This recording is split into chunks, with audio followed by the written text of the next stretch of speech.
ओम श्री गणेशाय नमः। ओम गौरी सुताय नमः। चौथ माता की जय। प्रिय श्रोताओं, आज गणेश चतुर्थी के शुभ अवसर पर सुनिए विघ्नहर्ता भगवान श्री गणेश और चौथ माता की कथाएं। भाद्रपद शुक्ल पक्ष की गणेश चतुर्थी के दिन शाम तक मणि की कथा श्रवण करने का विधान है और यह कथा भगवान श्री कृष्ण से जुड़ी हुई है।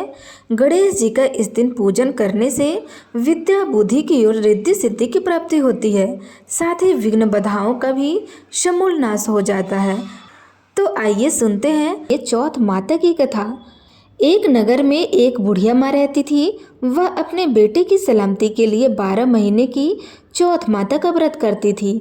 हर चौथ को पंसारी से थोड़ा सा गुड़ और घी लाकर 4 लड्डू बनाती थी, एक बेटे को देती, एक से पूजा करती, एक हथकार के लिए निकालती और एक चांद उगने पर खुद खा लेती थी। एक बार उसका बेटा ताई से मिलने गया, तब ताई ने चौथ माता का व्रत रखा था। ताई से पूछा, माँ तो 12 माह की चौथ माता का व्रत करती है। तब उसकी ताई बोली, तेरी माँ तेरी कमाई से तरमाल खाने के लिए 12 माह का चौथ करती हैं। तू परदेश जाए तो वह एक भी चौथ नहीं करेंगी। लड़के को लगा ताई सच कह रही है।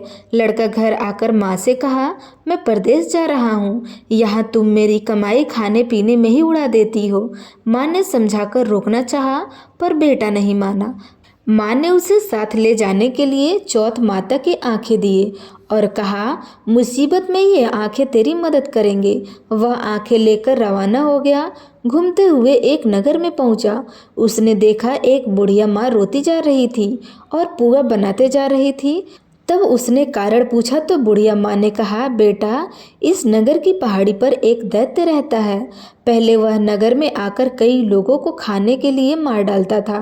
अब राजा हर घर से एक आदमी दैत्य के पास भेजता है और आज मेरे बेटे की बारी है, इसलिए रो रही हूँ और उसी के लिए पुए बना रही हूँ।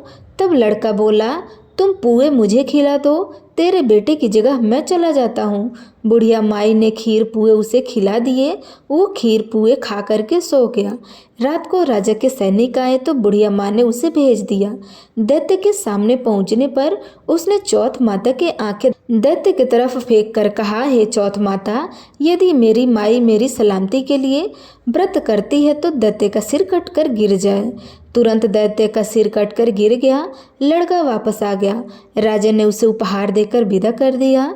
चलते हुए एक दूसरे राज्य के नगर में पहुंचा। इस राज्य में आवा तभी पकता था जब एक इंसान की बलि दी जाती थी। सिपाहियों ने उसे पकड़कर आवे में चून दिया। लड़के ने आंखें आवे में डाले और कहा, हे चौथ माता, यदि मेरी माँ मेरे लिए व्रत करती है तो आवा मेरी बलि लिए बिना ही झट से पक जाए। आवा तुरंत पक गया। आवे में से मिट्टी की जगह सोने चांदी के बर्तन निकले। अंदर से लड़का बोला, बर्तन धीरे धीरे निकालना, मुझे लग न जाए। राजा ने उसे निकलवाया और पूछा, इस आवे में तुम बच कैसे गए? तब लड़के ने बताया कि उसकी माँ चौथ माता का व्रत करती हैं, व्रत के कारण ही वह बच पाया। राजा को विश्वास नहीं हुआ। उसने एक चांदी की सुराही मंगवाई और कहा कि सुराही की नली से निकलकर दिखाओ, तभी मुझे विश्वास होगा। तब लड़के ने चौथ माता को याद करके आंखें सुराही में डाली और कहा, मैं भौरा बनूं, सुराही से निकलूं। लड़का भौरा बनकर सुराही से निकल गया। राजा ने खुश होकर राजकुमारी की शादी उसके साथ करवाई और सभी लोगों को चौथ माता का व्रत करने को कहा। उससे माँ की याद आई। उसने राजा के पास जाकर खुद के नगर जाने की इच्छा जाहिर की। राजा ने रथ, घोड़ा, हाथी और खूब सारा दान दहेज देकर उसे विदा कर दिया। चौथ के दिन अपने नगर पहुंचा। वह अकेला पंसारी के यहाँ माँ का इंतजार करने लगा। सोचा, चौथ है तो माँ यहाँ जरूर आएंगी। थोड़ी देर बाद लकड़ी ढेकती हुई माँ आती दिखी। बेटा माँ के चरणों में गिर पड़ा और कहा, माँ, मैं तेरा बेटा हूँ, मुझे माफ़ कर दो। माँ ने उसे गले लगा लिया। लोग चौथ माता की जय जयकार करने लगे। उस नगर के सभी लोग चौथ माता का व्रत करने लगे। हे चौथ माता, जैसे बुढ़िया माँ और उसके बेटे की सहायता की, वैसे हमारी भी करना।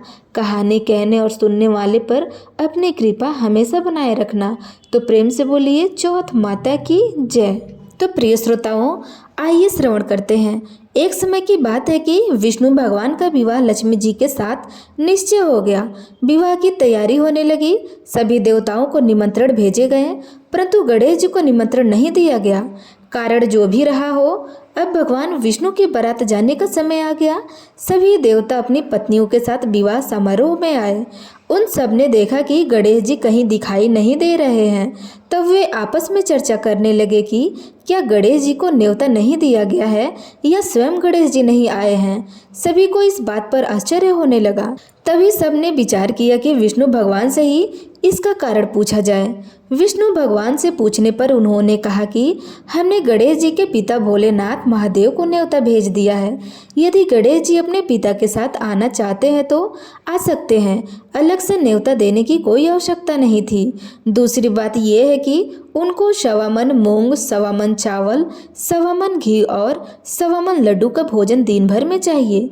यदि गणेश जी नहीं आएंगे तो कोई बात नहीं, दूसरे के घर जाकर इतना सारा खाना पीना अच्छा थोड़ी लगता है। इतनी वार्ता कर ही रहे थे कि किसी एक ने सुझाव दिया, यदि गणेश जी आ भी जाएं तो उनको द्वारपाल बनाकर बैठा दिया जाएगा और कहा जाएगा कि आप घर की रखवाली करना। आप तो चूहे पर बैठ के धीरे धीरे चलेंगे तो बारात से बहुत पीछे रह जाएंगे। यह सुझाव भी सबको पसंद आया तो विष्णु भगवान ने भी अपनी सहमति दे दी।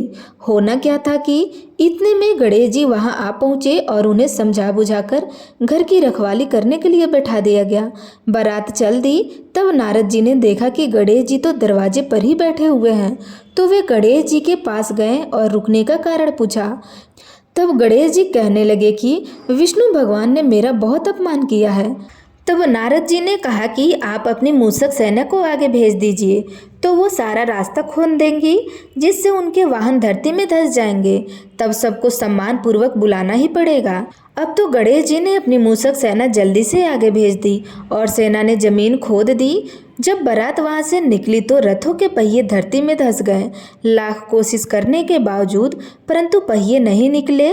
सभी ने अपने अपने उपाय किए, परंतु पहिए तो नहीं निकले, बल्कि जगह जगह से टूट फूट गए। किसी की समझ में ये नहीं आ रहा था कि अब क्या किया जाए। तब तो नारद जी ने कहा, आप लोगों ने गणेश जी का अपमान करके अच्छा नहीं किया। यदि उन्हें मनाकर लाया जाए तो आपका कार्य सिद्ध हो सकता है और यह संकट टल सकता है। शंकर भगवान ने अपने दूत नंदी को भेजा और वे गणेश जी को लेकर आए। गणेश जी का आदर सम्मान के साथ पूजन किया गया। तब कहीं जा कर के रथ के पहिए निकले।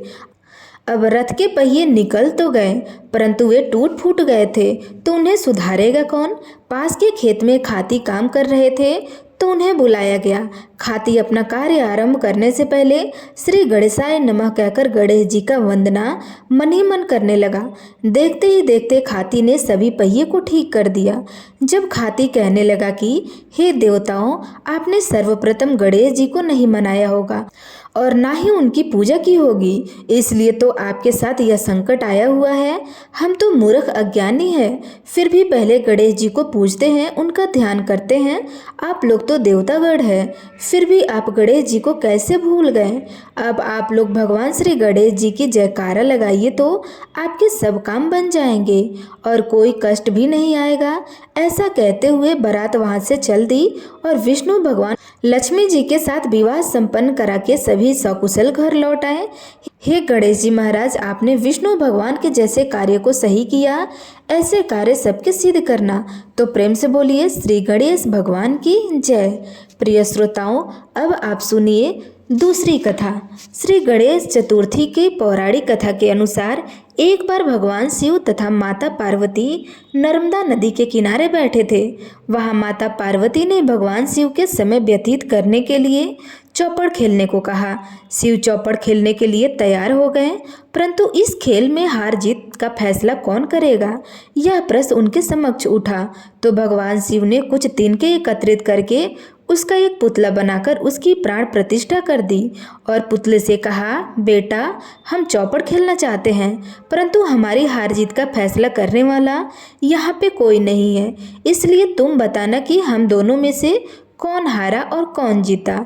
उसके बाद भगवान शिव और माता पार्वती का चौपड़ खेलना शुरू हो गया। यह खेल 3 बार खेला गया और संयोग से तीनों बार माता पार्वती ही जीत गईं। खेल समाप्त होने के बाद बालक से हार जीत का फैसला करने के लिए कहा गया, तो उस बालक ने महादेव जी को विजयी बताया।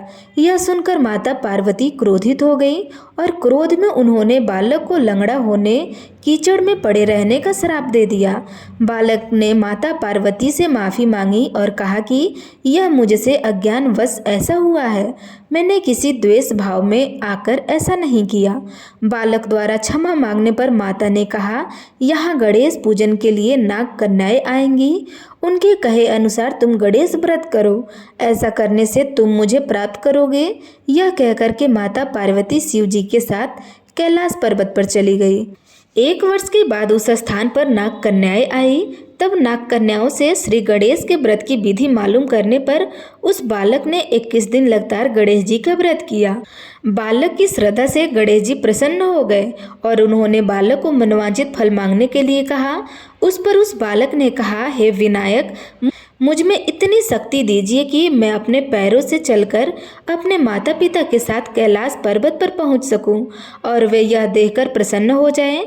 तब बालक को वरदान देकर श्री गणेश अंतर्ध्यान हो गए। इसके बाद वह बालक कैलाश पर्वत पर पहुंच गया और कैलाश पर्वत पर पहुंचते ही अपनी कथा उसने भगवान शिव को सुनाई। चौपड़ वाले दिन से माता पार्वती शिव से विमुख हो गई थी, अतः देवी के रुष्ट होने पर भगवान शिव ने भी बालक को बताए अनुसार 21 दिनों तक श्री गणेश जी का व्रत किया।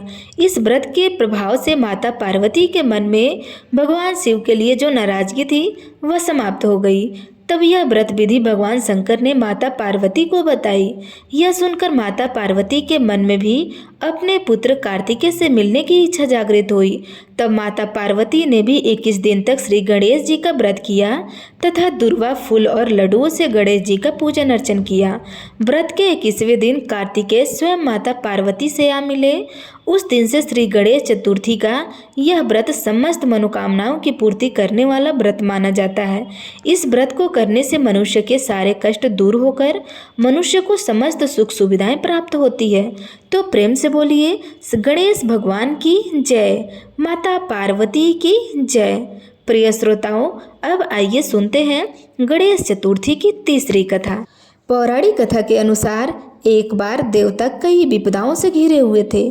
तब वह मदद मांगने के लिए भगवान शंकर जी के पास गए। उस समय शिव के साथ कार्तिकेय तथा गणेश जी भी वहां बैठे थे। देवताओं की बात सुनकर शिव जी ने कार्तिकेय व गणेश जी से पूछा कि तुम में से कौन देवताओं को कष्ट का निवारण कर सकता है। तब कार्तिकेय व गणेश जी दोनों ने ही स्वयं को इस कार्य के लिए सक्षम बताया। इस पर भगवान शिव ने दोनों की परीक्षा लेते हुए कहा कि तुम दोनों में से सबसे पहले पृथ्वी की परिक्रमा करके आएगा वही देवताओं की मदद करने जाएगा। तब भगवान शिव ने मुख से यह वचन सुनते ही कार्तिकेय अपने वाहन मोर पर बैठकर पृथ्वी की परिक्रमा करने के लिए निकल गए। परंतु गणेश जी सोच में पड़ गए कि वह चूहे के ऊपर चढ़कर सारी पृथ्वी की परिक्रमा कैसे करेंगे। यदि चूहे पे बैठ के परिक्रमा करेंगे तो वो बहुत पीछे रह जाएंगे और बहुत ज़्यादा समय भी लग जाएगा। तभी उन्हें एक उपाय सूझा। गणेश भगवान अपने स्थान से उठे और अपने माता पिता की 7 बार परिक्रमा करके वापस बैठ गए। परिक्रमा करके लौटने पर कार्तिकेय स्वयं को विजेता बताने लगे। तब शिव जी ने श्री गणेश जी से पृथ्वी की परिक्रमा ना करने का कारण पूछा। तब गणेश जी कहते हैं, माता पिता के चरणों में ही समस्त लोक है। यह सुनकर भगवान शिव ने गणेश जी को देवताओं के संकट दूर करने की आज्ञा दी। इस प्रकार भगवान शिव ने गणेश जी को ये आशीर्वाद दिया कि गणेश चतुर्थी के दिन जो तुम्हारा पूजन करेगा और रात्रि में चंद्रमा को अर्घ देगा, उसके तीनों ताप यानी कि दैहिक ताप, दैविक ताप तथा भौतिक ताप दूर होंगे। इस व्रत को करने से व्रतधारी के सभी तरह के दुख दूर होंगे और उसे जीवन के भौतिक सुखों की प्राप्ति होगी। चारों तरफ से मनुष्य की सुख समृद्धि बढ़ेगी, पुत्र पौत्र आदि धन ऐश्वर्य की कमी नहीं रहेगी। तो प्रेम से बोलिए गणेश भगवान की जय, माता पार्वती की जय। प्रिय श्रोताओं, अब आप सुनिए गणेश चतुर्थी की चौथी कथा। एक समय की बात है, राजा हरिश्चंद्र के राज्य में एक कुम्हार रहता था। वह मिट्टी के बर्तन बनाता, लेकिन वे कच्चे रह जाते थे। एक पुजारी की सलाह पर उसने एक समस्या को दूर करने के लिए एक छोटे बालक को मिट्टी के बर्तन के साथ आवा में डाल दिया। उस दिन गणेश चतुर्थी का दिन था। उस बच्चे की माँ अपने बेटे के लिए परेशान थी। उसने गणेश जी से बेटे की कुशलता की प्रार्थना की। दूसरे दिन जब कुम्हार ने सुबह उठकर देखा तो आवा में उसके बर्तन तो पक गए थे, लेकिन बच्चों का बाल बाका भी नहीं हुआ था। वह डर गया और राजा के दरबार में जाकर सारी घटना बताई। इसके बाद राजा ने उस बच्चे को उसकी माँ को बुलवाया तो माँ ने सभी तरह के विघ्न को दूर करने वाली गणेश चतुर्थी का वर्णन किया। इस घटना के बाद से महिलाएं संतान परिवार के सौभाग्य के लिए गणेश चतुर्थी का व्रत करने लगी। तो प्रेम से बोलिए गणेश भगवान की जय, माता पार्वती की जय। श्रोताओं, अब आप सुनिए गणेश चतुर्थी की 5वीं कथा। प्राचीन समय की बात है, माता पार्वती जी ने स्नान करते समय अपने शरीर के उपटन से एक बालक की प्रतिमा बनाई। उस प्रतिमा में उन्होंने प्राण फूंक दिए और वह बालक जीवित हो उठा। वही बालक गणेश कहलाया। माता पार्वती ने उससे कहा, पुत्र, जब तक मैं स्नान करके वापस न आ जाऊं, तुम द्वार पर पहरा देना, किसी को भी अंदर आने मत देना। गणेश जी ने आज्ञा मानकर द्वार पर पहरा देना शुरू कर दिया। इसी बीच में भगवान शंकर वहां पर आए और भीतर जाने लगे। तब गणेश जी ने उन्हें रोकते हुए कहा कि माता ने आदेश दिया है कि जब तक वे स्नान कर रही हैं, किसी को भी अंदर प्रवेश नहीं करना देना है। शिव जी ने कई बार समझाया, परंतु गणेश जी अपनी माँ की आज्ञा पर अटल रहे। तब भगवान शंकर क्रोधित हो गए और अपने त्रिशूल से बालक गणेश का मस्तक काट दिया। जब माता पार्वती बाहर आई और अपने पुत्र को मृत देखा तो वे विलाप करने लगी और उन्होंने क्रोध और शोक में आकर सृष्टि का संहार करने की ठानी।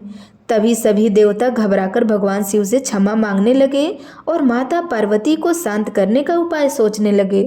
तब भगवान विष्णु ने कहा, अब इस बालक के जीवन को पुनः स्थापित करना ही होगा। भगवान शिव ने अपने गणों को आदेश दिया, उत्तर दिशा की ओर जाओ और जिस प्राणी का सिर पहले मिले उसे लाकर यहाँ जोड़ दो।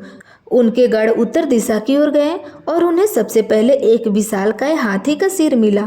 वे उसे लेकर के लौट आए। भगवान शिव ने हाथी का सिर गणेश जी के शरीर पर जोड़ दिया और अपने दिव्य वरदान से उन्हें जीवित कर दिया। तब माता पार्वती अपने पुत्र को पुनः जीवित देखकर प्रसन्न हो गई। सभी देवताओं ने उनका पूजन किया और आशीर्वाद भी दिया। भगवान शंकर ने गणेश जी को आशीर्वाद देते हुए कहा कि हे पुत्र, आज से तुम्हारा नाम गणेश होगा। तुम समस्त गणों के अधिपति और प्रथम पूज्य देवता बनोगे। संसार में कोई भी शुभ कार्य आरंभ करने से पहले तुम्हारी ही पूजा होगी। जो भी भक्त भाद्रपद शुक्ल चतुर्थी को श्रद्धा भक्ति से तुम्हारी पूजा करेगा, उसकी सभी बाधाएं दूर होगी और उसके घर में सुख समृद्धि का वास भी होगा। इसी कारण से गणेश चतुर्थी का पर्व पूरे भारतवर्ष में बड़े उत्साह और श्रद्धा से मनाया जाने लगा। तो प्रेम से बोलिए गणेश भगवान की जय, माता पार्वती की जय। प्रिय श्रोताओं, अब आप सुनिए गणेश चतुर्थी की 6वीं कथा। एक बार भाद्रपद शुक्ल चतुर्थी के दिन भगवान श्री गणेश जी का जन्मोत्सव मनाया जा रहा था। चारों ओर आनंद और उत्साह का वातावरण था। भक्तगण प्रसाद चढ़ा रहे थे और गणेश जी को लड्डुओं का भोग लगाया जा रहा था। गणेश जी का प्रिय भोग मोदक और लड्डू है। भक्तों ने अनेकों थाल भरकर लड्डुओं का भोग लगाया। गणेश जी ने प्रसन्न होकर उस लड्डुओं का भरपूर आनंद लिया। लड्डू खाकर गणेश जी जब अपने वाहन मूषक यानी चूहा पर बैठकर चलने लगे तो रात का समय हो चुका था। आकाश में चंद्रमा अपनी पूर्ण शोभा से चमक रहा था। लड्डुओं से बहुत भारी हो चुका था। अचानक मार्ग में एक सांप आ गया। मूषक उसे देखकर भयभीत हो उठे और हड़बड़ाकर भागने लगे। गणेश जी का संतुलन बिगड़ा और वे भूमि पर गिर पड़े। गिरते ही उनके पेट से सारे लड्डू चारों ओर। गणेश जी ने क्रोध में उस सांप को पकड़ लिया और उसे अपने पेट पर लपेटकर बांध लिया ताकि पेट फिर से मजबूत रहे। यह दृश्य देखकर चंद्रमा अपनी हंसी रोक न सके। उसने व्यंग करते हुए कहा, देखो देखो, देवताओं के पूज्य गणेश जी पेट फूला हुआ है, वाहन चूहा है और अब गिर पड़े हैं। गणेश जी ने यह अपमान सुना तो वे अत्यंत क्रोधित हो उठे और उन्होंने तुरंत चंद्रमा को श्राप दे दिया, हे अहंकारी चंद्रमा, तेरा घमंड आज से भस्म हो जाएगा। आज की तिथि से जो भी मनुष्य तेरा दर्शन करेगा उस पर झूठा आरोप लगेगा और वह कलंकित होगा, उसकी अपकृति होगी। चंद्रमा यह सुनकर घबरा गए। उसने तुरंत भगवान गणेश जी से क्षमा मांगी कि हे विघ्नहर्ता, मैंने भूलवश आपका उपहास किया है, मुझे क्षमा कर दीजिए। आपके बिना जो जगत का कोई काम सिद्ध नहीं होगा। यदि आप मुझे क्षमा नहीं करेंगे तो समस्त लोक दुखी हो जाएगा। गणेश जी का हृदय दयालु था। उन्होंने कहा, हे चंद्रदेव, मेरा दिया हुआ श्राप व्यर्थ नहीं हो सकता, परंतु उसका निवारण अवश्य होगा। भाद्रपद शुक्ल चतुर्थी के दिन जो भी मेरा पूजन, व्रत और कथा श्रवण करेगा और सिंधु राज स्तोत्र का पाठ करेगा, उसे चंद्रमा के दर्शन से दोष नहीं लगेगा, उसका कलंक मिट जाएगा और उसे पाप का फल भी नहीं मिलेगा। तब से गणेश चतुर्थी के दिन व्रत, पूजन और कथा श्रवण का विधान है। इस कथा से हमें यही सीख मिलता है कि अभिमान सर्वनाश करता है। भगवान गणेश केवल विघ्नहर्ता ही नहीं बल्कि करुणा मूर्ति भी है। गणेश चतुर्थी के दिन यदि चंद्र दर्शन हो भी जाए तो गणेश जी की कथा सुनने और व्रत करने से सारे दोष मिट जाते हैं। तो प्रेम से बोलिए गणेश भगवान की जय। प्रिय श्रोताओं, अब आइए सुनते हैं गणेश चतुर्थी की 7वीं कथा। प्राचीन समय में एक नगर में एक निर्धन ब्राह्मण अपने परिवार सहित रहता था। उसका जीवन अत्यंत कठिनाइयों से बीत रहा था। न तो घर में अनाज होता था, न ही धन दौलत। उसकी पत्नी भी दिन रात चिंता में डूबी रहती थी। एक दिन वह ब्राह्मण अत्यधिक दुखी होकर वन की ओर चला गया। चलते चलते उसने सोचा, हे ईश्वर, मैंने ऐसा कौन सा पाप किया है कि मुझे जीवन में इतना दुख और दरिद्र सहना पड़ रहा है। वन में घूमते घूमते ब्राह्मण की मुलाकात एक महर्षि से हो गई। महर्षि ने उन्हें उदास देखा और पूछा, वत्स, तुम इतने परेशान क्यों हो? तब ब्राह्मण ने हाथ जोड़कर कहा, हे गुरुदेव, मैं अत्यंत निर्धन और कष्टमय जीवन जी रहा हूँ। मेरे घर में न अन्न है न धन है, रोजी रोटी की भी कठिनाई है। कृपया मुझे ऐसा उपाय बताइए जिससे मेरा जीवन सुधर जाए।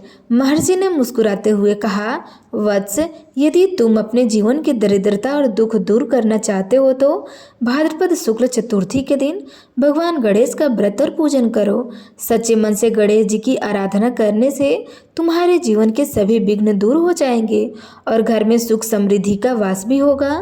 ब्राह्मण ने महर्षि की आज्ञा मान ली। निर्धन ब्राह्मण अगले दिन घर आया और अपनी पत्नी को सारी बातें बताई। तब पत्नी बोली, यदि यही हमारे कष्टों का निवारण है तो हम अवश्य करेंगे। भले ही हमारे पास धन न हो, हम सच्चे मन से गणेश जी का व्रत करेंगे।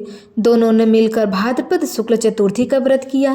घर को खूब साफ सुथरा करके गणेश जी की प्रतिमा स्थापित की और धूप, दीप, पुष्प और तिल से पूजन किया।